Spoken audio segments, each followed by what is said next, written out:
2000년 1월 2일 밤 미국 노스캐롤라이나주 애슈빌에서 당시 18세이던 청년 잽 퀸이 흔적도 없이 실종되는 사건이 발생했습니다.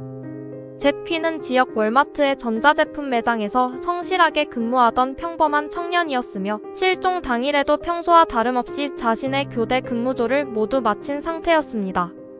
근무가 끝난 후 잽 퀸은 직장 동료였던 로버트 제이슨 오웬스를 만나 함께 레스터 지역으로 이동해 새로 매물로 나온 중고차를 구경하고 구매하기로 사전 약속이 되어 있었습니다. 두 사람은 각자 자신의 차량을 운전하여 목적지로 향하기 시작했으며 오후 9시 15분경에는 인근에 위치한 시트고 주유소 편의점에 함께 들러 음료수를 구매하는 모습이 매장 내 폐쇄회로 카메라에 고스란히 포착되었습니다.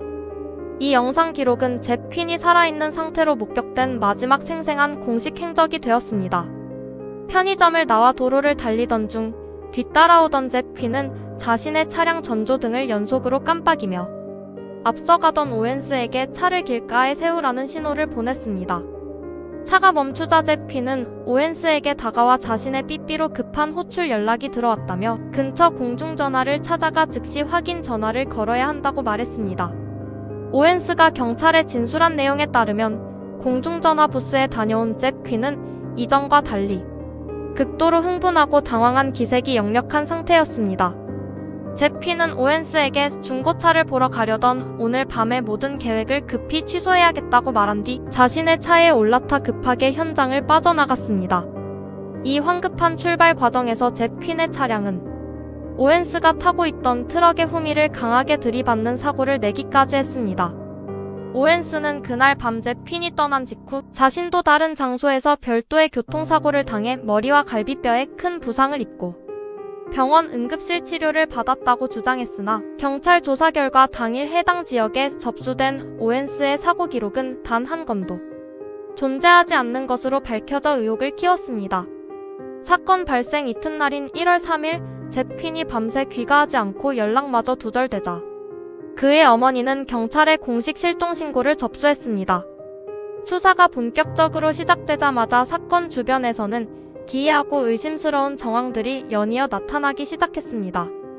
실종 사흘째인 1월 4일 잽 퀸이 근무하던 월마트 매장으로 한 남성이 전화를 걸어왔습니다.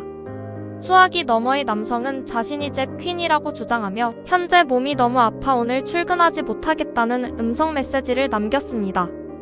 그러나 경찰이 이 전화의 발신지를 정밀 추적한 결과 해당 전화는 오웬스의 당시 여자친구가 근무하고 있던 한 식당에서 발신된 것으로 드러났습니다. 경찰의 강력한 추궁이 이어지자 오웬스는 잽 퀸이 직접 전화를 걸어와 아파서 출근을 못하니 대신 월마트에 연락해달라고 간곡히 부탁하여 그의 요청대로 전화를 걸어준 것뿐이라고 변명했습니다. 하지만 조사 결과 잽 퀸이 실종 당일 밤에 받았던 결정적인 삐삐 호출은 그의 이모집 유선전화에서 발신된 것으로 최종 확인되었습니다.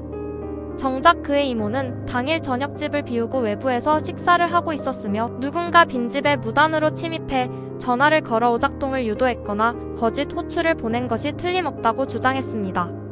동시에 수사팀은 잽 퀸이 실종 직전 평소 호감을 가지고 자주 연락을 주고받던 미스티 타일러라는 여성과 그녀의 주변에서 극도로 의처증을 보이며 폭력성을 행사하던 남자친구 웨슬리 스미스의 관계에 주목했습니다.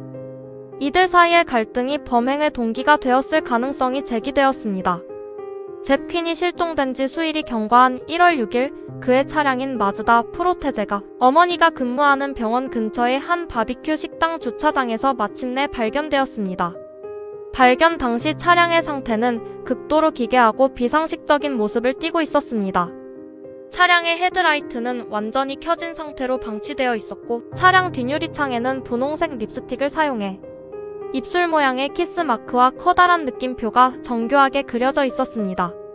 차량 내부를 수색한 결과 잽 퀸의 소지품이 아닌 다른 사람의 검은색 재킷과 플라스틱 호텔 방 카드키 그리고 정체를 알 수 없는 여러 개의 빈 음료수 병들이 무질서하게 널브러져 있었습니다.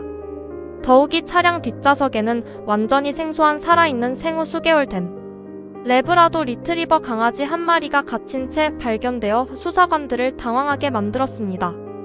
가장 결정적인 단서는 운전석 시트의 위치였습니다. 차량의 운전석 시트는 잽 퀸의 원래 체격에 비해 훨씬 키가 작고 왜소한 사람의 체형에 맞춰 앞으로 바짝 당겨져 고정되어 있었습니다. 이는 잽 퀸이 아닌 다른 제3자가 차량을 직접 운전해 이곳 주차장에 유기했음을 명백히 암시하는 대목이었습니다. 경찰은 주변 목격자들의 진술을 종합하여 실종 이후 해당 차량을 운전한 것으로 추정되는 신원 미상 여성의 몽타주를 작성하고 대대적인 탐문 수사를 벌였으나 범인을 특정할 수 있는 직접적인 지문이나 DNA 증거를 검출하는 데 실패하면서 사건은 점차 장기 미제 상태로 빠져들었습니다. 그렇게 단서도 찾지 못한 채 15년이라는 긴 세월이 흐른 2015년 3월 사건의 핵심 용의자이자 마지막 목격자였던 오웬스가 끔찍한 잔혹 연쇄 살인 사건의 범인으로 체포되면서 베일에 쌓여있던 잽 퀸 사건은 거대한 전환점을 맞이하게 되었습니다. 오웬스는 자신의 이웃집에 거주하던 임신 중인 여성 크리스티 코드와 그녀의 남편 JT 코드를 아무런 이유 없이 살해한 뒤 시신을 참혹하게 훼손하고 화장하여 은닉한 혐의로 긴급 체포되었습니다. 이 연쇄 살인 사건으로 인해 오웬스는 재판에서 최소 징역 60년 이상의 중형을 선고받고 교도소에 수감되었습니다. 오웬스가 극악무도한 범죄를 저지를 수 있는 잔인한 성격의 소유자임이 증명되자 경찰 및 검찰은 미제였던 잽 퀸 실종 사건에 대한 전면적인 재수사에 착수했습니다. 수사팀은 오웬스가 소유하고 있던 레스터 지역의 토지와 가옥을 대상으로 대대적인 압수수색을 진행했고 이 과정에서 잽 퀸의 실종 및 살해 정황을 뒷받침하는 결정적인 물리적 증거들을 확보하는 데 성공했습니다. 이를 바탕으로 2017년 7월 노스캐롤라이나주 번컴군 대배심은 로버트 제이슨 오웬스를 잽 퀸에 대한 1급 살인 혐의로 공식 기소하기에 이르렀습니다. 검찰은 오웬스가 실종 당일 밤 잽 퀸을 고의로 살해하고 시신을 은닉했다고 판단했으나 여전히 유해가 발견되지 않아 재판 과정에서 치열한 법적 공방이 예상되었습니다.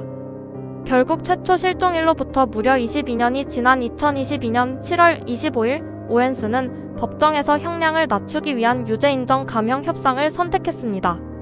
이 합의로 오웬스는 기존 1급 살인 혐의를 벗는 대신 형량이 낮은 1급 살인 방조 및 사후 범행 은닉 혐의에 대해 유죄를 인정했습니다. 오웬스는 진술서에서 자신의 삼촌 월터 유진 오웬스가 범행 장소인 벤트 크릭에서 잽 퀸을 총으로 살해하는 과정을 현장에서 목격했다고 증언했습니다. 오웬스 자신은 삼촌의 지시로 인해 잽 퀸의 시신을 훼손하고 소멸시켜 은닉하는 사후 가담 행위만 수행했다고 주장했습니다.